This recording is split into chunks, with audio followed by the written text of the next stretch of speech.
where strategy gaming meets good vibes. No stress, just critical moves.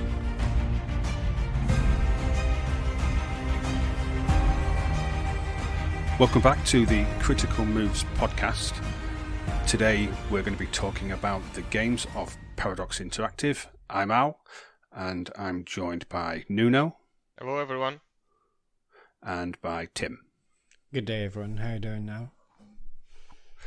I'm hanging in there, man. You know, busy working, busy life, but always happy to make time to come and chat to you fine gentlemen about our favourite topic. So today, Paradox Interactive, one of the preeminent developers of strategy games, would you say? That's fair, I think. You think it's fair? Nuno? I think so. They've seen better days. Their 2024 years was a rough one. They cancelled some titles. But yeah, I think that they had a long reign as the kings of strategy games for the last 10 years. I think it's fair to say that. Okay. So, Tim, why do you think that is?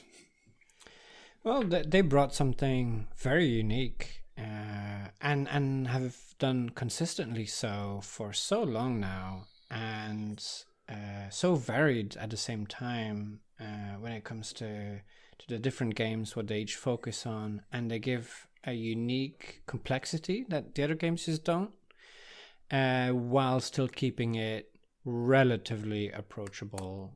You don't need a spreadsheet to play the game, but it gives you this depth that many of us, myself included, very much desire when we're thinking about strategy games. But I guess there's a spreadsheet in the background, isn't there? I know you say we don't need one, but everything, the world runs on spreadsheets, and it does Paradox it for is you. no different. Yeah. So what's, you say that they're unique. What's so unique about them? So for one, for sure, the complexity is a unique factor. I think other games try to be complex, but they fail in different aspects of that complexity. It has really good multiplayer, which is also very unique for like complex strategy games like this. Usually it's like either single player only, or the multiplayer doesn't work very well. But these games do have that multiplayer aspect as well, and communities built around that. It also has this thing where you can play a campaign for like a really long time and invest so much in one of those campaigns, and many of these other games don't last that long, I would say. I think you're right. It's, as we discussed in the last episode, Stellaris, which is Paradox Interactive, is one of my second most played game on Steam, behind another Paradox game, which is Cities Skylines. But we're not going to be covering Cities Skylines today because that's developed by Colossal Order and just published by Paradox. But Stellaris is my most played strategy game, and you're absolutely right. It's just it's that sandbox appeal. You are given a setting and you can do whatever the hell you like within the parameters which are set. I'll be honest, I'm not a huge fan of historical games. Other than the Rome, medieval, and Napoleon Empire Total War games, I've not really been that interested in playing historical titles. So games like Victoria 3 or Crusader Kings, they don't really appeal to me. As a huge fan of Stellaris, would those games work for me? What I was going to say is that, like you mentioned, the same historical timelines, or most of the same historical timelines that Paradox also has. But I think since I'm the kind of guy that doesn't enjoy a whole lot of like these grand strategy historical titles, not historical, just grand strategy overall, like Paradox.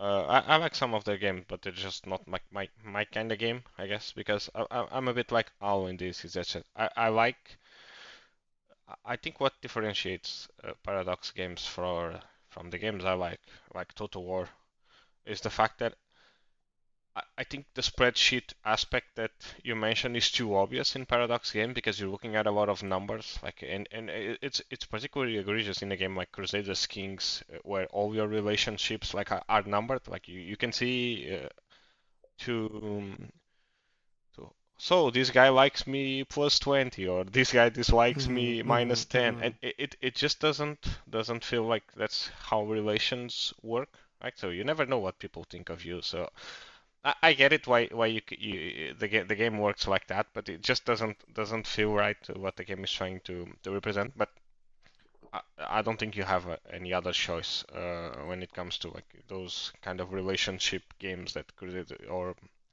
dynastic games that Crusader Kings offers. I just like more.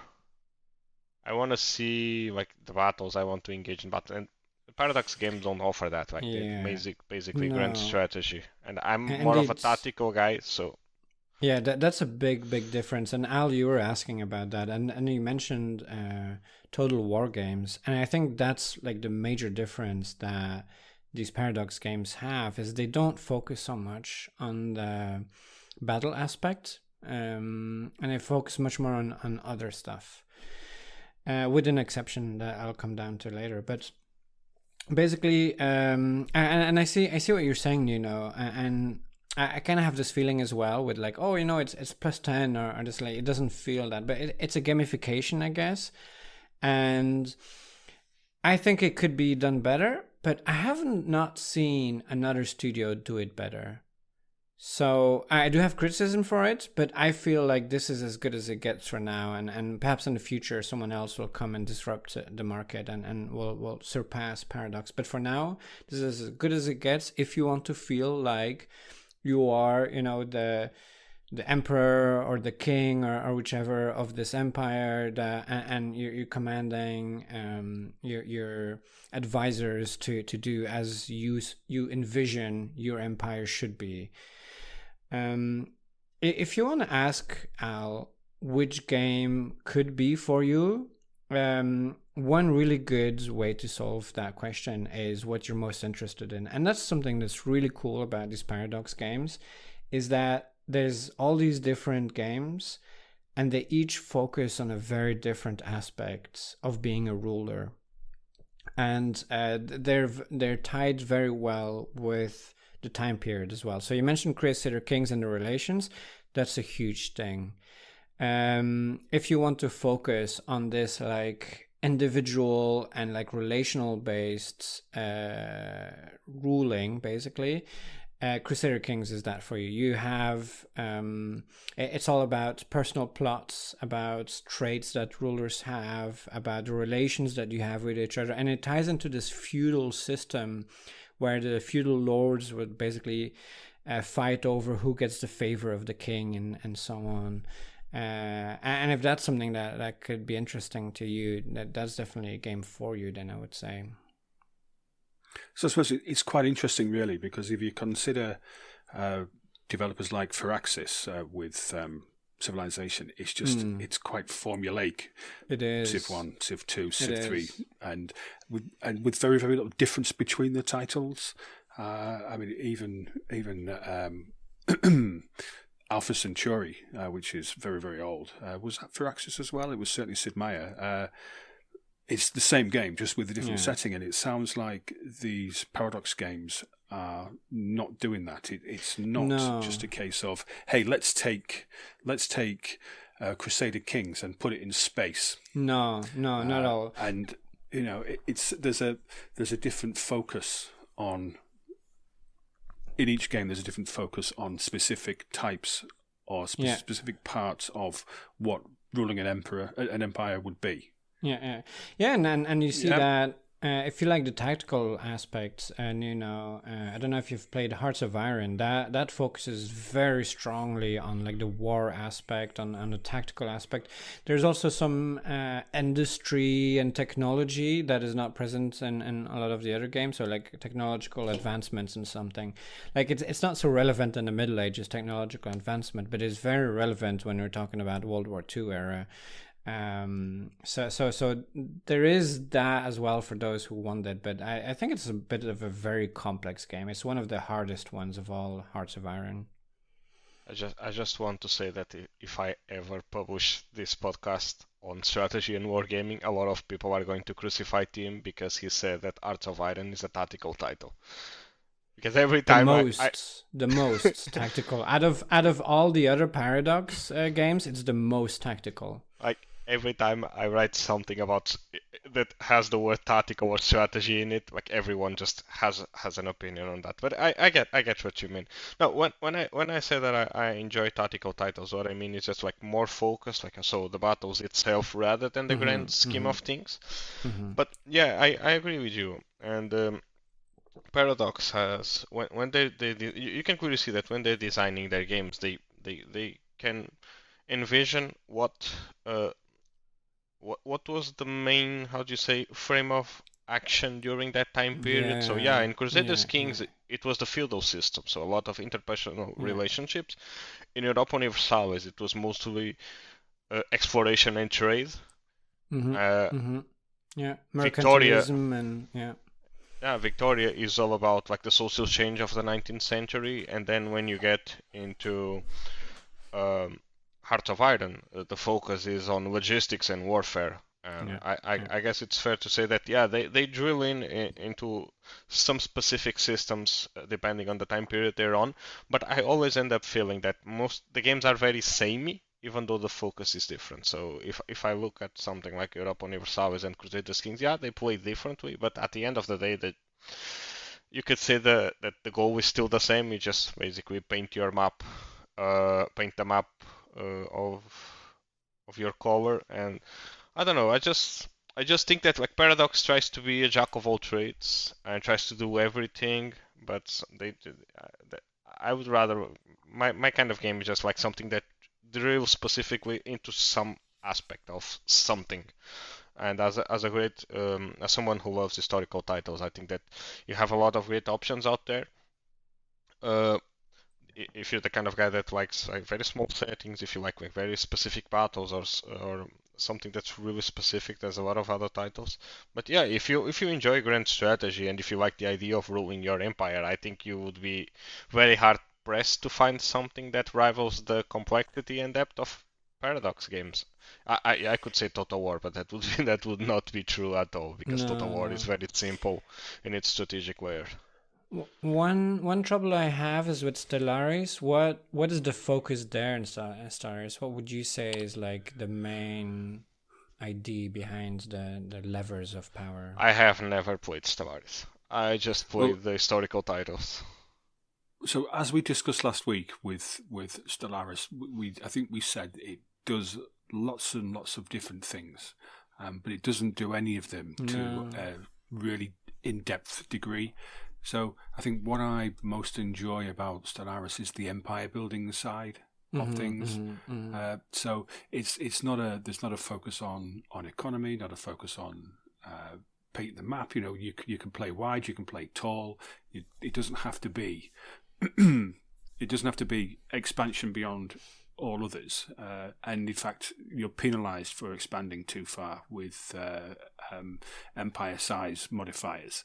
So I think that the whole building an empire as you see fit within your either the premises of the game mechanics, but also with your role play that you're working with at the time, that's the kind of thing that I'd be looking for. So just one thing. So you're saying that Stellaris lacks a focus, and that might be true, but wouldn't that be because like they have a frame of reference for all other games, but like Stellaris is set on the future, so they can't focus on something specific, right? They need to throw it out there. I think that a game that does space exploration and at least the early parts of it very well is Distant Worlds 2. I don't know if you guys played, but it plays very similar to Stellaris, and I love that idea of space exploration, at least in the beginning when you're figuring out something new. And Distant Worlds does this amazingly, where you have to find out a lot of technologies. You need to try and figure out what kind of languages do all the other races use. Uh, and I'm not sure if Stellaris does that. So, what would you say is your favorite part of Stellaris? I don't want to go to the last week's podcast, but I'm just curious to know uh, why do you play so much Stellaris? Oh, of course. I just said that before you rudely interrupted me. Ah, Yeah. so you shouldn't interrupt your elders. You're very rude. You're very rude, Nuno. No, it is the empire building side of things, and I say there's not a focus on any one thing to the exclusion of all others, and I think that quite generic approach is what appeals.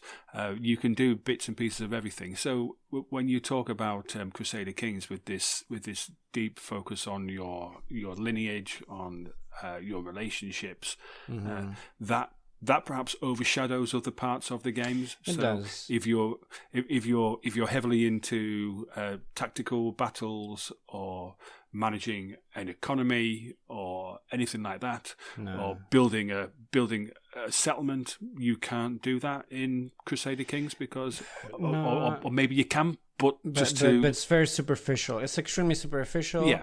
And then you spend most of your time like looking after your children and making sure that your succession is good, because you have the succession laws where your lands are divided up among your children, but you're gonna only play as the main inheritor of your lands. So you're gonna have to like plan and plot like who is gonna marry who and so on. That's why you spend most of your time on. And then like the rest of the stuff is like some side stuff. Like, okay, yeah, sure, I'll move the armies around. But that's neither here or there in terms of its. But I suppose you need the armies to go and conquer other lands, or you marry into different dynasties to take over their lands. Is that well, one of you the can do mechanics? either. Yeah. You can do either. So there's still a little bit of warfare, but it's not very developed. And when you look at something like Hearts of Iron, you can like design your tanks, which kind of guns you research to put on these tanks and the armor, and then like how much penetration is there on each.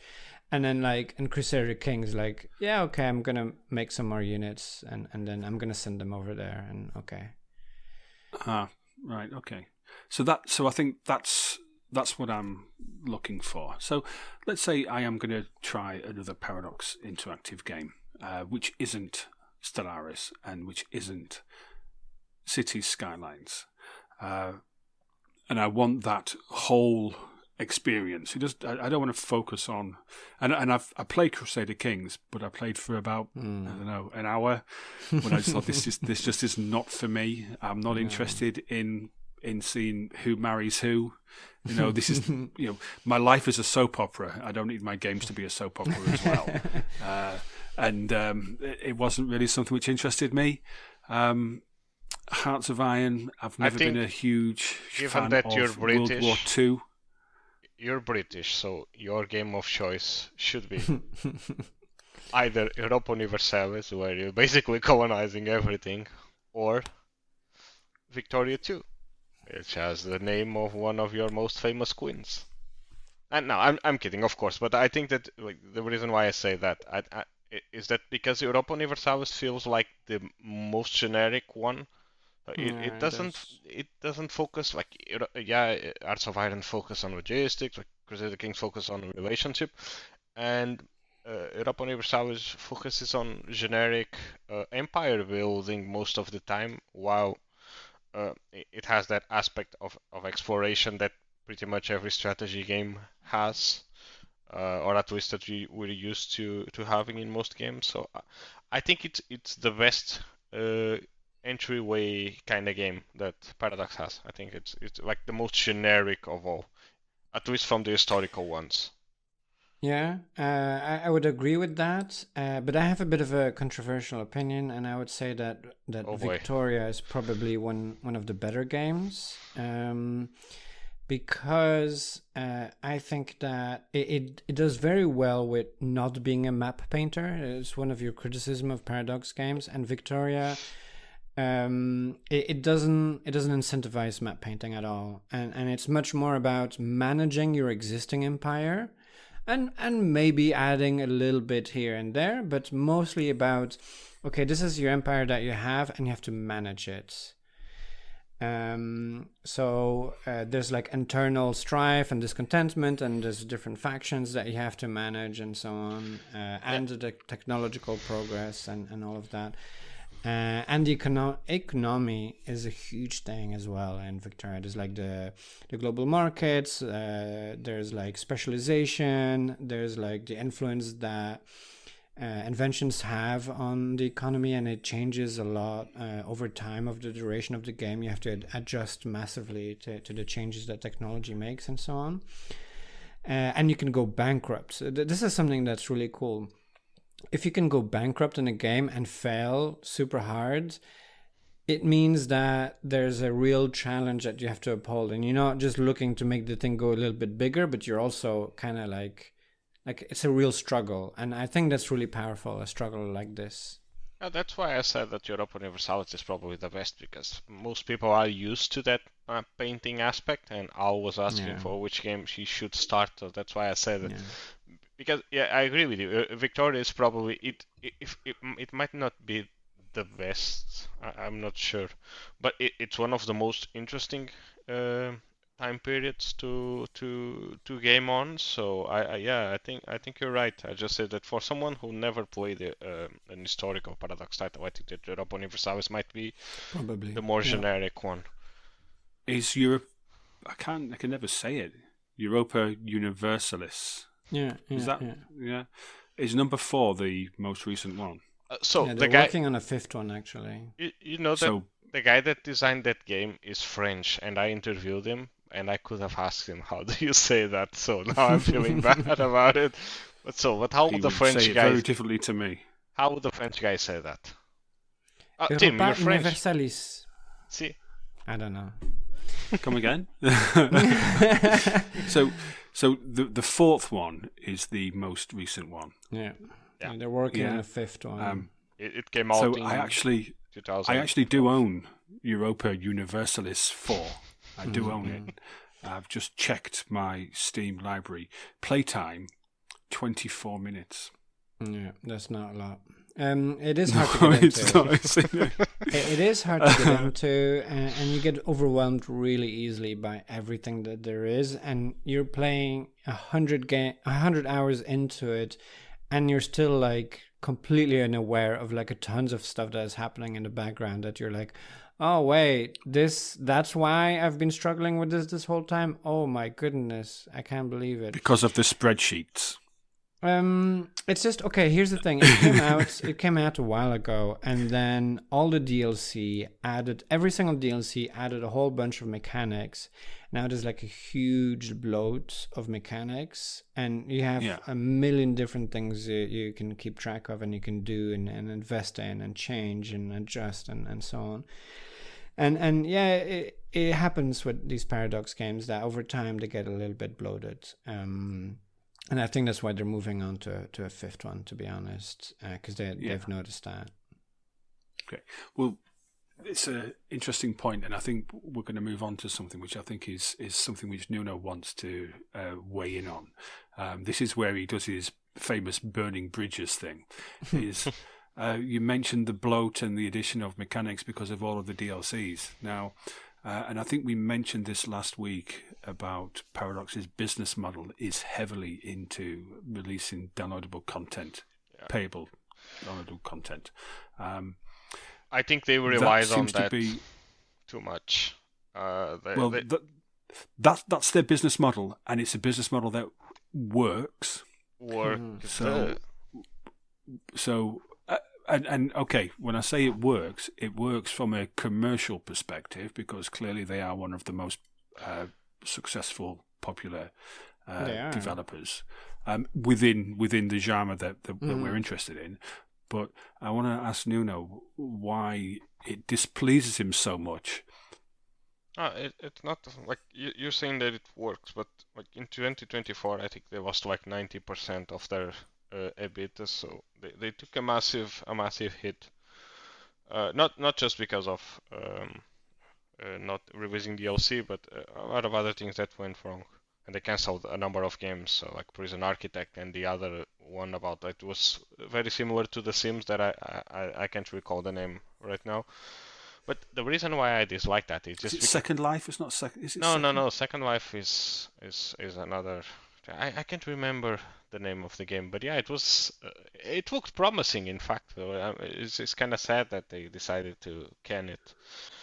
But the reason why I dislike that is just because I think games should mostly be somewhat accessible to new players. And like if you're the kind of person that didn't bought Europa Universalis when it came out in 2012, I think, I don't know, 2013.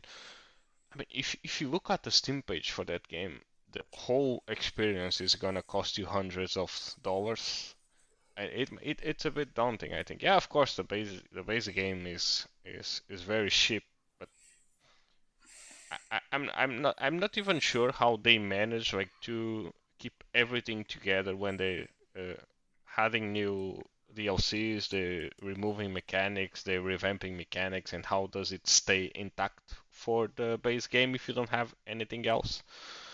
But the reason I like that is just because Paradox ended up doing a thing that I think most people feared the most, which was they started to release bare bones titles, and then they said, "Oh, okay, so we can release like a working game that, but it's not very rich. It's not very. It doesn't have a lot of stuff. It's just basic. And then if you want to engage with more interesting stuff, you need to keep shelling out more and more money. And I think that's what happened with their Rome game, like the Imperator, right? So I think that's not 100% it. Simply because what it does allow this model, and there's of course there's huge flaws on the model, but at the same time it allows them to keep a huge development team actively working on these games and receiving feedback from the players, adjusting the game, improving the game. And an important thing to note is that a lot of every time there's a DLC that comes out, it's bundled with a bunch of free stuff that is given to everybody else, like the crucial mechanics that everyone enjoys, even if you didn't buy the DLC. So these DLC basically funds development of the game post-release and is given to everyone for free. And then if you pay for it, you get like some exclusive stuff, obviously. And then that means that a game like Europa Universalis 4 that came out 10 years ago is still developed upon more than 10 years ago now. It has still seen all this development and improvement for so long that would never have been possible otherwise. And I think while I do share some criticism and worries about this, it does have some merits to it. Other studios are not able to do that because they have different models, and because you said it, Al, nobody is as successful in this area of the gaming world as Paradox is. And I suppose they're not mandatory either. You don't have to buy the DLCs. And as you say, with every DLC, I noticed this with Stellaris. With every DLC, there tends to be certain mechanics which are changed, improved upon, released alongside. So everybody benefits from the ongoing development of the title. And if you elect to buy the DLC as well, then you get access to more. But you don't have to. Yeah, but this is the thing. This is the thing when I'm talking about trying out Europa Universalis 4 again, going back to it and expanding upon my 24 minutes of playtime. Do I need to invest hundreds of pounds in the DLCs in order to enjoy or experience? Because I'm going to say I'm not necessarily going to enjoy it, but I'm a masochist. Do I need to invest all of that money to be able to enjoy it, or can I play the base game and still enjoy the base game? I have a great suggestion for you there, because just to rewind that a bit before I answer your question. I just think that what this model ended up doing is that I don't want to say that they got lazy, because it's not true, but it's that some games and like Imperator, Rome, and Victoria 3, I think, are the most notorious ones, were released on a very bare bones state. Victoria 3, not 2, I'm sorry. With the idea that, yeah, you can just add stuff afterwards. And So is it worse than lazy? Is it greedy? I'm not sure. I think that sometimes it might be just disingenuous to think that, yeah, let's see if we can do that. Because it should have been early access. It should have been at least labeled as early access. Because I don't think it was greedy. Because when they realized that this was not a very good business model after Imperator flopped. Because when Crusader Kings 3 came out, it basically had everything that Crusaders 2 had, and it's a fantastic game just from the get-go. And what I was going to say to you, Al, is that if this trend is to continue, maybe you should wait for Europa Universalis 5, and it's gonna have everything that Europa Universalis 4 had, and you're just gonna will get. It? We don't know. Will it? And this is. I don't know. I don't know. This is the thing that we discussed last week as well about there being a lack of Stellaris 2, is because there's still development going on Stellaris 1. Yeah, but do you need it? And well, this is the thing. The issue is, will there be pickup on a sequel when people have invested so much money and time and mods into the first game? I think is that why they don't go for sequels? That's a huge issue that this model has, for sure. I'm not sure, because like you said, Crusader Kings 3 is a sequel to one of their most successful titles, and it had everything that the previous one had, and now they're going into a whole other new, somewhat subgenre of grand strategy with their RPG mechanics and all that. So they're improving on it still, and I think you can always improve upon it. The question is, do you really need a new Stellaris game at the moment? And I'm not sure, because I haven't played it. But so what I would say is, I don't know how Europa Universalis 5 is going to pan out, but if it works as well as Crusader Kings did, I think it's worth a try at least. And when is that due to be released? I'm not sure. Is there a release date for that yet? I don't think so. They released a couple of screenshots. They didn't even mention that it was Europa Universalis, but from the empires or the regions that were available, you could see that it was. But I don't think you have news on that. But I suppose the game shouldn't take too long to come out, because this is old news right now. So I would say probably this year, hopefully, because I'm really curious to see how that is going to turn out, actually. So one other thing to mention is that another way that they're kind of a little bit generous as well is, for example, if you play multiplayer and one of you has the DLC, then everyone receives the benefits of the DLC. Which a lot of other games like Anno 1800 or something like that, they're too greedy to do that. So I think there's way worse examples of greediness in the industry, and they're on the more generous side when it comes to this. Oh, definitely. We can start burning bridges again if you like. And there are a lot of companies. And yeah, it's what I mentioned in the very beginning. Like, all this criticism is very valid, but at the end of the day, I don't get this much fun and this much of feeling like I am ruling an empire in this time period and making these decisions with any other game as in depth and complex and grand as with Paradox. And I think Paradox is even behind the genre being noticed as an independent genre, grand strategy. I think that they're the biggest drivers of that, and I think that's something to be applauded. Yeah, and I think it's a great.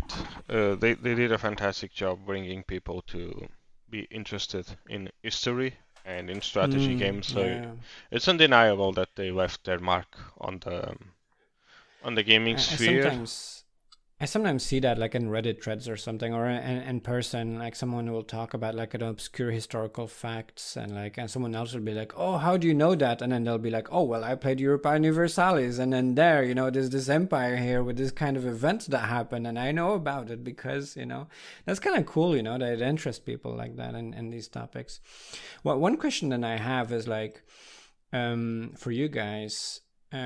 We have all these time periods and these aspects of games. Is there either a time period or maybe a region of the world or maybe a kind of empire ruling aspect that we have not seen that you would like to see from them? Because before Stellaris was there, I was thinking I would like to see this in space. But now we have that. Is there anything else? Modern day. With a focus on politics, I think would be very interesting and different. Oh yeah, politics. Yeah, for sure. Yeah, so absolutely. Maybe you could be like, instead of being someone or an empire, maybe you could be a political party trying to gain your. So maybe it's like similar to a game like Democracy, but like in grand strategy. And then you can manage your country. Like it would be interesting because if the game was to replicate like modern day politics, it would be very hard to just like start painting the map on your own powers. I mean, you can't invade your neighbors. Like, this is the thing. I mean, you can try, but it doesn't bring you a lot of goodness. So yeah, it would be very interesting to see, like, with the focus on politics. The other one I would say, of course, is on medieval times, but you already have Crusader Kings, so. And you all. Would it still be a grand strategy game if you couldn't invade your neighbors?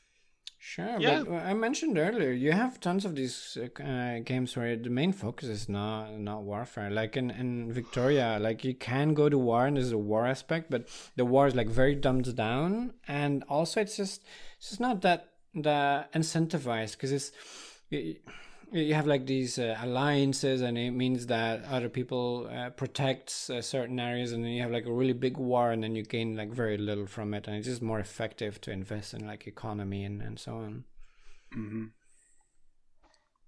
I don't know. I mean, modern day has always been something which I would like to see and I think a political slant to that would be quite interesting, but not as a political party, or maybe as a political party, but with control of a nation. That you can have your interactions with. I mean, we live in a very joined up world now, don't we? Despite let's, without getting too political, despite Brexiteers trying to ruin everything, we're here with me from the UK, Tim in Poland, and you're in Portugal, right? So fuck Brexit. We're still united, and I think we live in a very joined up, small, in the nicest sense of the way, small world. And I think that being able to, any game with a political focus, you need to be able to engage with everybody else around the planet, because that's what happens these days. And Democracy is a really good example, actually. If anyone hasn't played it, it is very sandbox game, which fits very well with Paradox as well. And it's a really cool game where you have this feeling of like, oh, I wonder if I was a ruler and I would imply these policies, like what would it look like? What would be the result of that? And you have this really sandbox feel of that. But it's missing. Yeah, it's missing a lot of visual aspects of it. It feels very spreadsheet as well, in that sense. And then I think Paradox could indeed actually bring that more to life, and I would be actually super excited to play that. So yeah, when we're talking that they're doing too much DLC, maybe that's something that they should look to develop a new, fresh franchise. Yeah, I think the idea of a party is just. It would be very interesting to work with that on a democracy, because like you don't have you're not a totalitarian regime, like something. I mean, maybe you could be. Oh yeah, you could turn it into that, but I think it would be more interesting if you could just you have to work with other parties, so we'd also have somewhat of personal relationships in there as well, and try to manage other stuff rather than just your country. So yeah, I think it would be very interesting to see, and I can see a lot of memes popping out from that game. I think like we Yeah, forgot to mention absolutely. that Paradox games are super. Uh, People love to meme on that. Like due to Yeah, the sandbox nature of it, people just decide to, oh, now in Crusaders Kings, I'm gonna take like this weird protectorate like on the corner of Europe and turn it into a massive empire or something like that. I'm not going into Arts of Iron 4 because that would be probably too much for this one. But yeah, people love to meme with this game. Did you know in Crusaders Kings you can turn your ruler immortal by doing some shady ritual? No way. It's like an Easter egg thing. Yeah, I think in Crusaders Kings you could turn your guy into a vampire. Yeah, Oh yeah, wow. it's like you have a quest, and if the quest goes well, your guy becomes like immortal. So it's yeah, But it's it's it's like really cool. obscure stuff. Like it's not like you don't encounter that usually. You have to like know what you're doing, and it's a bit like cheat codes or something. Yeah, yeah, it's probably like one of those things that happen once every 100 games or something like that. But yeah, it can happen. It's really weird. They do a lot of this But, stuff. but isn't the game focused on your dynasty and Yeah. That's why having that's your why it's funny. it doesn't, Like imagine you I'm can being have very grumpy. Doesn't sound very funny to me. It's just the entire premise of the game is gone, yeah, but it's isn't it? At it's that point. supposed to be funny. That's all. Old man Okay. doing old man stuff. Oh, just being grumpy. Hey, leave me alone. But you didn't told us what would be your favorite or your setting. I did. I agreed with you, Yeah, but yeah. I think we're in agreement with this. Yeah. I think that you've got issues with your ears because that's twice. Mm-hmm. Where I'm I saying don't wanna. you don't I, you just don't hear me.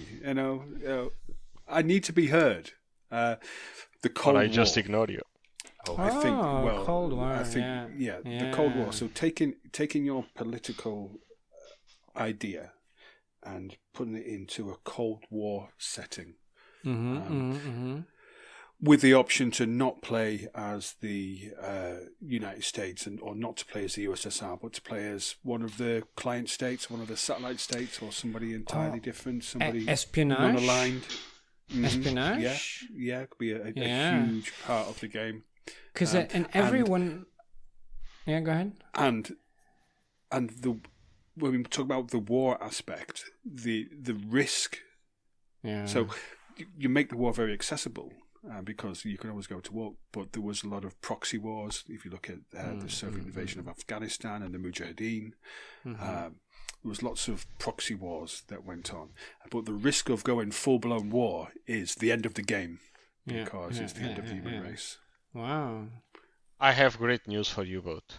There's a game coming out published by Udit Horse called Espiocracy, where instead of playing, like, you don't play a client state, but what do you play as is intelligence agency, so like the CIA, and so you're basically just doing CIA stuff all over the world, and it's set during the Cold War. Oh, it's a very interesting take on it. There's not a lot of gameplay yet, so not a lot to go by, but the premise itself is super interesting, where you're not managing like It an army. certainly is, yeah. Yeah, you're not managing an army, you're not managing economy, you're not managing your country, like you're just doing all the shady stuff intelligence agencies do. And I think that game is going to be really, really fun. And and it's also a grand strategy game, so very similar to Paradox, so you play across the whole world. So maybe give it a look. I think you guys might enjoy it. I do feel like Hooded Horse is trying to be the new Paradox Interactive, but they're focused on the publishing part, so it's not a one-to-one comparison. But that is true. But it is exciting, this whole espionage aspect, because I do feel like in every other game that has espionage, I just feel disappointed with the whole mechanic. I think it can be really cool, but it's always like this little add-on, and like you get like some spy agents, and then you send them over and you sabotage something, and you like feel like great, but you never have like much of a interaction with it. It's very shallow usually, and then I think maybe it requires like a whole game focused on it to really feel like a full aspect. Where you can overthrow governments rather than just go and sabotage a outpost. In some of and in a lot of your Paradox games, you can overthrow even a government with espionage, but it just I don't have a solution, but it just doesn't feel that interesting. Any final thoughts?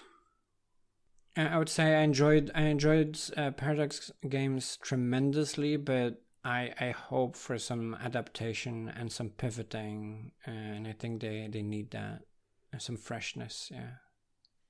So a new franchise is what you want to see?